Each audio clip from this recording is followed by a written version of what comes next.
Belum ngantuk ini bener, belum ngantuk. Nah iya, kalau ngantuk malu sama jin.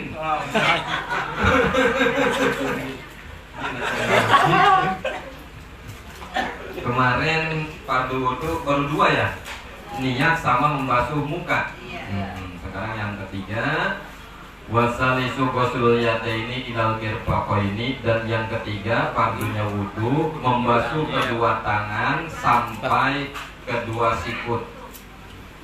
Yang ketiga membasuh kedua tangan sampai kedua sikut. Ini dibasuh sama seperti muka. Kalau muka dibasuh, tangan dibasuh. Saya ulangi lagi, yang namanya dibasuh, kata kaidah usul fikihnya jiryanul ma'i biqoqihi, berjalan air dengan sendirinya. Ingat, berjalannya air dengan sendirinya, itu namanya dibasuh. Dan sunnah ketika membasuh tangan, utamakan, dahulukan bagian tangan yang paling atas. Udah tahu kan? Udah tahu kan bagian tangan yang paling atas mana? Bukan sikut. Kalau ngacung mana yang di atas? Kalau ngacung yang di atas mana? Ini, berarti ini dulu, bukan sikut dulu. Nah, masa bagian tangan paling atas sikut, berarti kalau ngacung begini. Ini bagian, sebetulnya bagian tangan yang paling atas itu ini gerigi. Ngacung, dada. Masa kita dada begini? Nah, berarti sunnah membasuh ini dulu, gerigi dulu, bukan sikut dulu. Biasanya di Amerika suka sikut dulu, saya melihat. Ada orang yang punya sikut dulu. Jadi ini dulu. Nah, kalau pakai cincin dibuka, kalau cincinnya kenceng dibuka cincinnya, kalau cincinnya kendor nggak apa-apa, ditarik, diputer, digoyang. Jangan salah paham ya. Yang ngeres, ditarik, diputer, digoyang. Nah, kalau cincinnya kendor, tapi kalau cincinnya kenceng, wayahnya dibuka. Takut air kagak nyerap. Nah ini kesunahan. Jadi kudu prakteknya. Umpamanya kita biasanya di rumah pakai keran atau pakai gayung atau pakai keran, nah berarti ini dulu sunnah tetap. Ya. Kalaupun pakai gayung juga tetap ini dulu. Ini yang paling dulu. Namanya jiryanul ma'i bitob'ihi, berjalan air dengan sendirinya. Berarti biarin air suruh ngucur dulu ke sini, kan ngucur ke sini. Nah, baru tangan ngikutin. Dan sunnah dalku. Apa itu dalku? Bukan sendal. Sunnah digosok-gosok.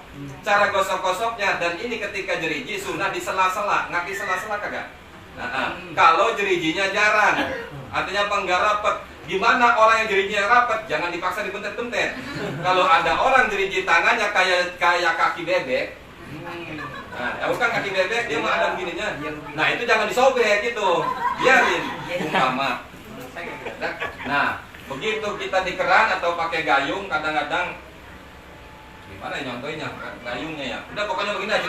Kan kadang-kadang kalau pakai gayung ini hidup ya, sambil begini. Air turun ke sini. Begitu air turun ke sini, baru ini tangan ini caranya supaya dapat sunnah juga kita. Nah, ini masuk ke sini. Set. Tuh. Jadi nyelak-nyelak namanya. Di dalku. Masuk ke sini, set. Tuh. Gosok ke sini, set. Tuh, ya. Nah, terus tangan kiri gosok lagi. Air kan udah masuk ke sini, gosok ke sini, set. Set. Tuh, kayak silat.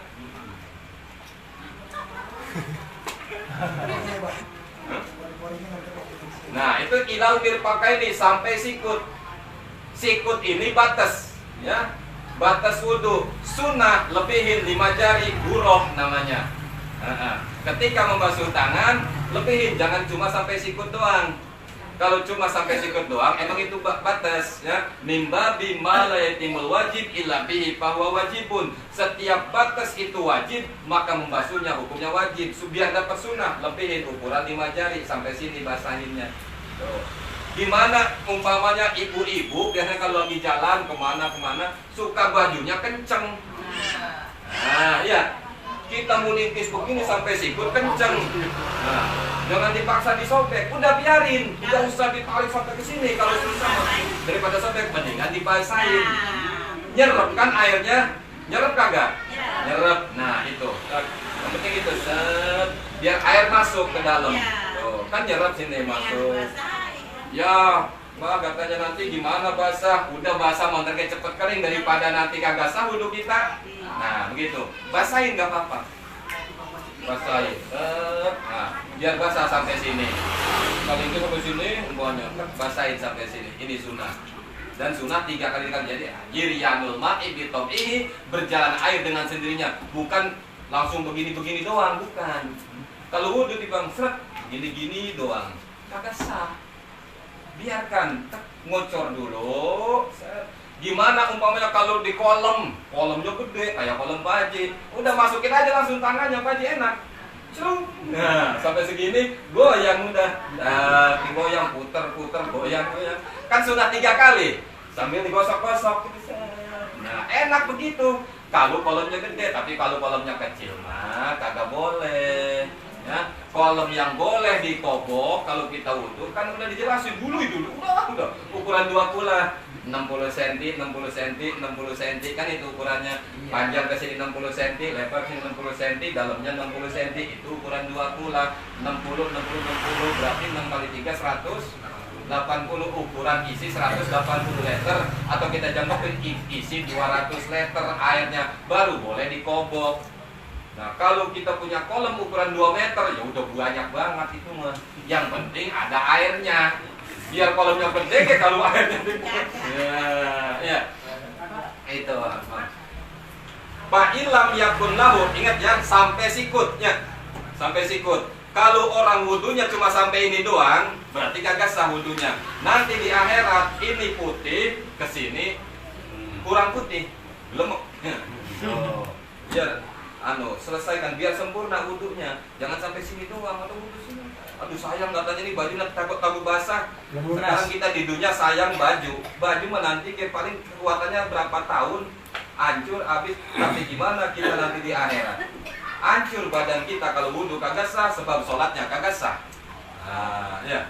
Tuh sampai sikut, kanan kiri sampai sikut, sunnah 3 kali. Itu sunnah ya. Nanti sebenarnya sunnah wudu di kitab ini dijelaskan nanti setelah ini ada 10 atau ada berapa itu sunnah wudu. Sekarang Pak ilam yakun lahu mirfaqoni. Kedengarannya kan enggak pakai ini juga ya? Ya. Nah, enggak apa-apa, biarin. Insya Allah kalau fokus ngedengerin suara saya itu nggak pakai speaker lagi, bisa gede bisa kecil. Pak ilam yakun lahu mirfaqoni uktubira qadruhuma.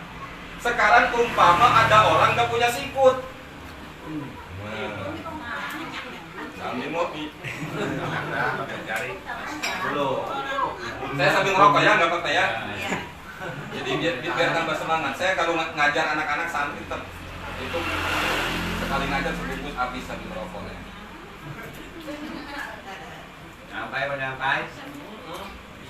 Mana sebabnya? Kadang aja kopinya juga belum habis.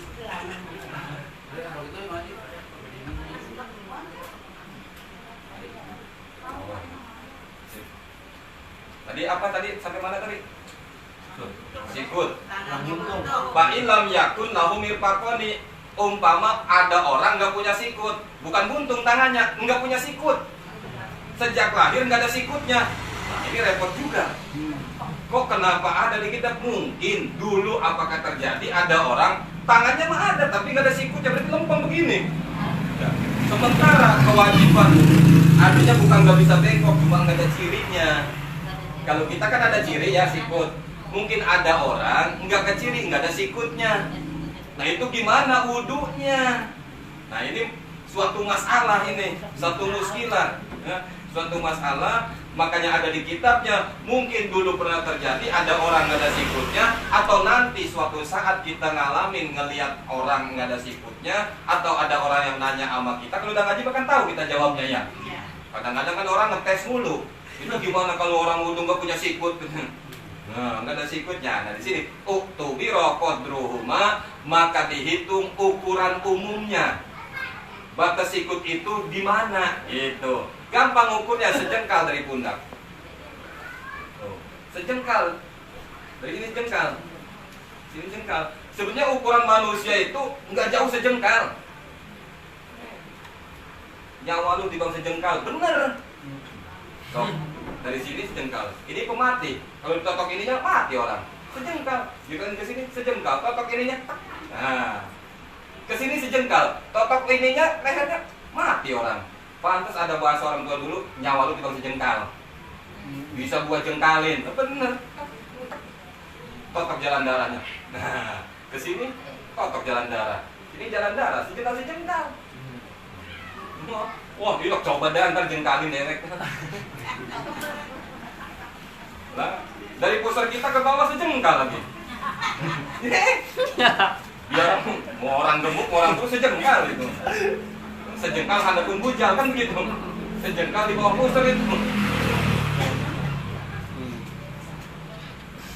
Tuh, andai kan ada orang nggak ada sikutnya, maka gimana cara wudunya? Kan batasnya tadi harus batas sikut. Kalau nggak ada sikutnya, maka tinggal diukur ukuran umum orang sikut itu berapa. Kalau umumnya sejengkal berarti tetap ukuran segitu. Nggak beda ketika basuh muka sampai tempat tumbuhnya rambut begitu ya. Jadi pada umumnya aja.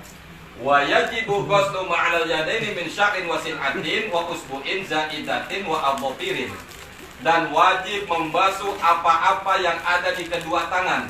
Min sya'rin dari rambut, umpama banyak tumbuh bulu di tangannya, ini wajib dibasuh semua.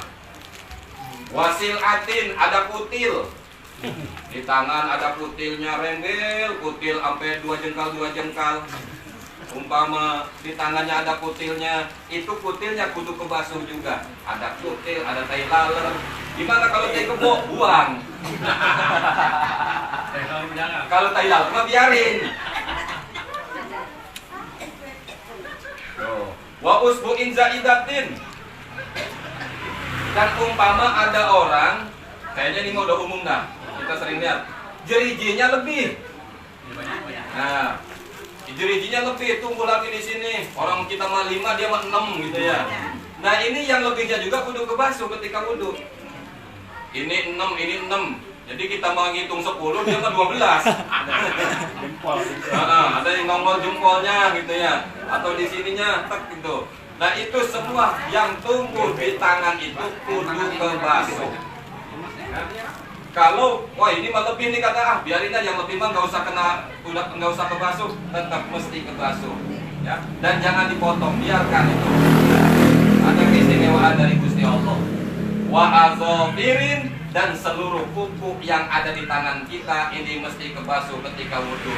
Makanya kalau kita bapak-bapak habis ngecat, kudu dikerik dulu catnya yang nempel di kuku. Kalau ibu-ibu yang pakai cat kuku, dikerik dulu ketika wudhu.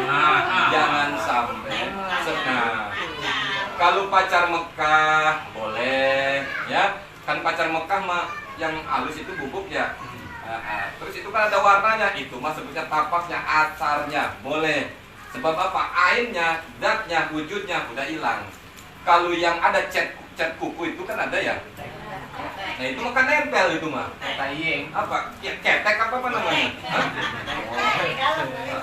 Kalau pacar Mekah boleh, atau ada lagi pacar yang pohon pacar itu yang ditanam itu kumpul, nah itu nggak apa-apa. Udah gimana? Pacar sawah boleh, nggak apa-apa pacar sawah mah.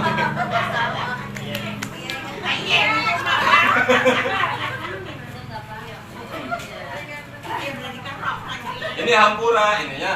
Sebab kalau kutek mah itu mah cat. Ketika wudhu. Sebab ini kuku kudu kena. Sebab kuku ini adalah bagian daripada anggota tangan kita. Jus daripada anggota tangan kita. Udah daripada pakai pacar kutek begitu, mendingan sering ke sawah aja, ntar dia jadi kuning.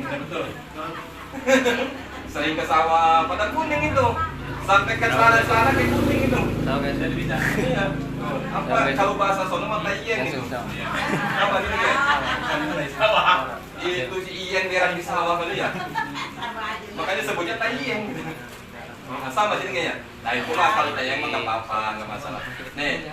Pacar Mekah ya, atau pacar dari dedaunan itu nggak masalah ya. Tapi kalau cat gitu ya, itu harus dibersihin dulu. Sebab itu kudu kebasuh kukunya.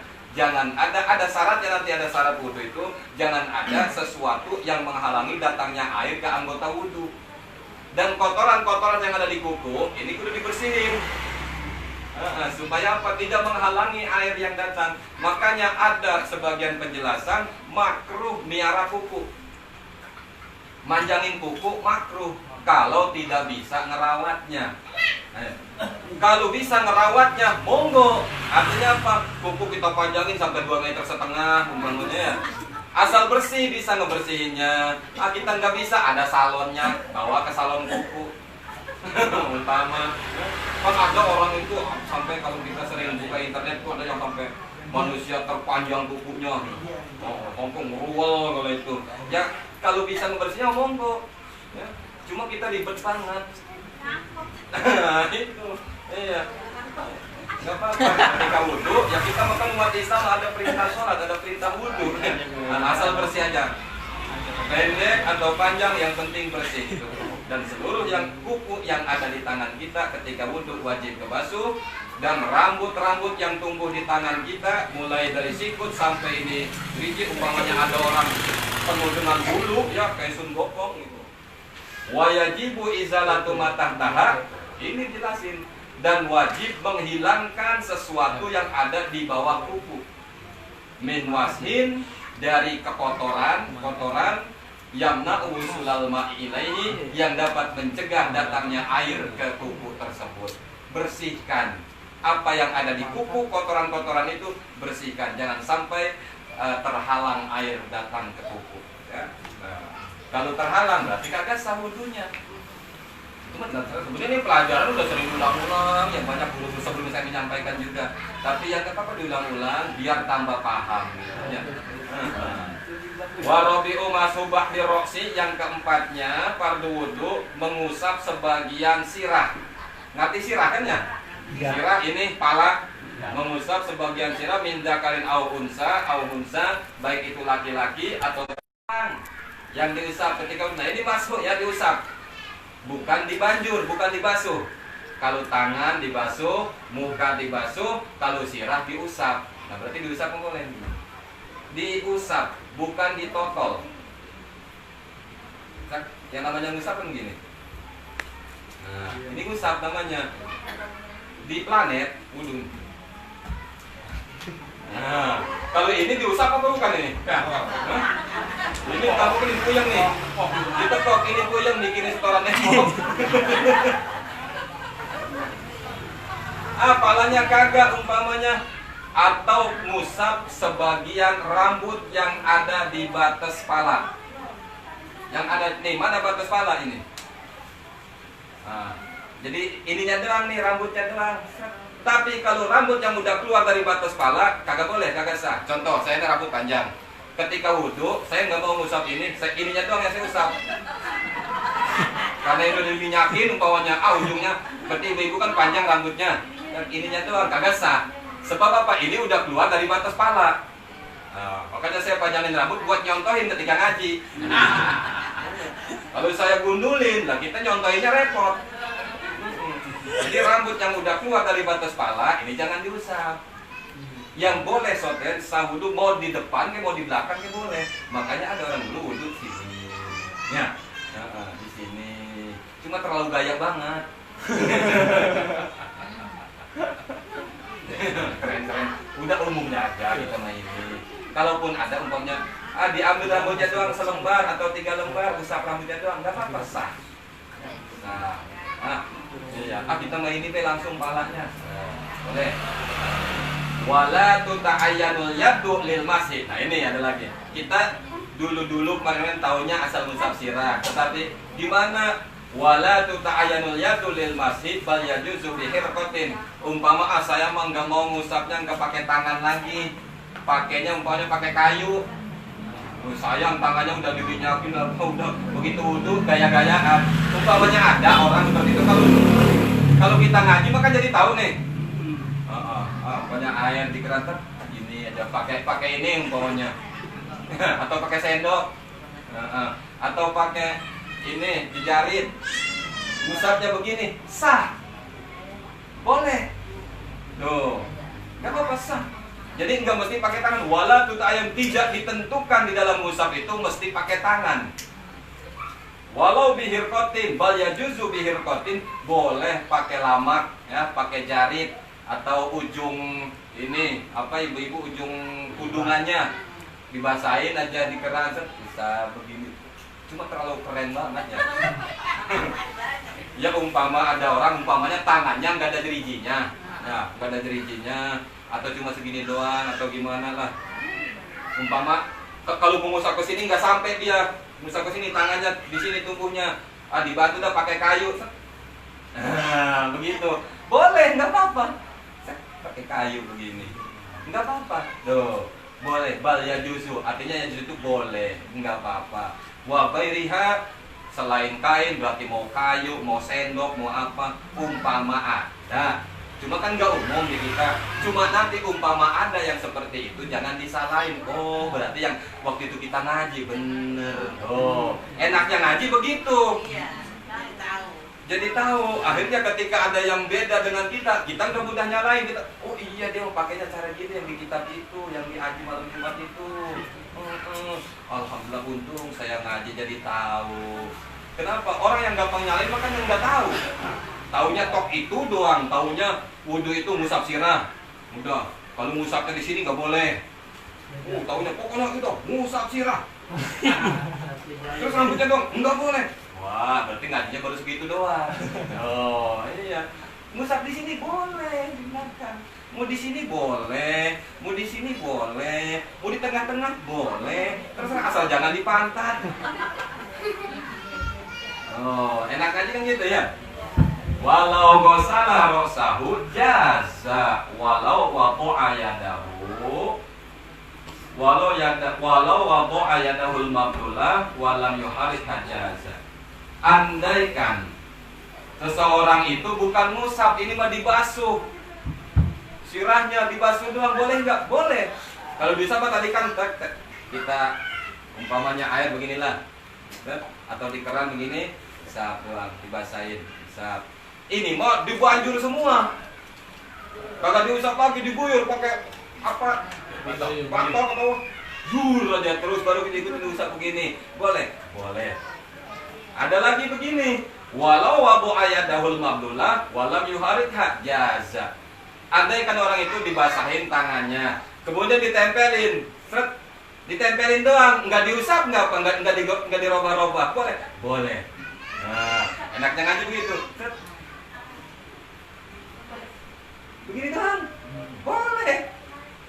Jadi nggak diusap begini. Iya. Nah, nempel, nempel. Itu tempelin doang, boleh. Nah, enaknya begitu kalau ngaji, wah. Kalau kita mempersingkat wudhu. Nah, beres. Iya. Jadi tinggal dalam keadaan gimana kita pakai itu, terserah, boleh. Kalau tahu kan enak. Oh, jadi dari musab sirah aja itu udah banyak pahamnya. Pemahamannya itu 4 ya, ngusap sirah. Wal khamisu, udah segitu dulu dah. Wallahu a'lam bishawab. Masih 2 lagi itunya, kan ada 6 semuanya, berarti baru 4. 1 niat, 2 basuh muka, ketiganya basuh tangan, keempatnya ngusap sirah. Nanti ada yang kelima dan keenamnya, walaupun kita sudah tahu, nanti ada penjelasan yang lebih luas lagi di kitab ini, yaitu basuh kaki sama tartib. Tapi penjelasannya gimana? Ada dijelaskan di sini. Insya Allah kita sambung lagi. Mudah-mudahan kalau Jumat depan saya nggak ada acara, nggak ada kegiatan, saya balik lagi ke sini. Nah, kalau saya panjang umur, sehat, ya. Insya Allah kalau nggak ada kegiatan, saya bisa balik ke sini, hadir lagi. Nah, kita ngaji bareng, ya. Saya nggak niat ngajarin, kita ngaji bareng deh ini, Mas. Nah, makanya saya kasih judul MDK, bukan emok, ya. MDK, Mudzakarah bareng Kakang. Karena santri-santri saya udah di Kobok Jabar itu jarang yang manggil abah ke saya, manggilnya kakang semua. Yang tua-tua manggil kakang. Makanya itu Mudzakarah bareng kakang. Singkatannya MBK. Jadi MBK bareng saya jadi berkah. Nah, beda dengan MBK yang emok. Bapak Ibu jamaah yang dirahmati Allah Subhanahu wa taala, moga-moga obrolan kita malam ini Allah jadikan ilmu yang manfaat, ilmu yang barokah. Nanti umpamanya kalau pas jadwal saya ada yang mau tanya, mengajukan ada sesi tanya jawab, silakan ditulis aja. Tulis di kertas atau nanti jawabannya lihat tulisan di bawah ini.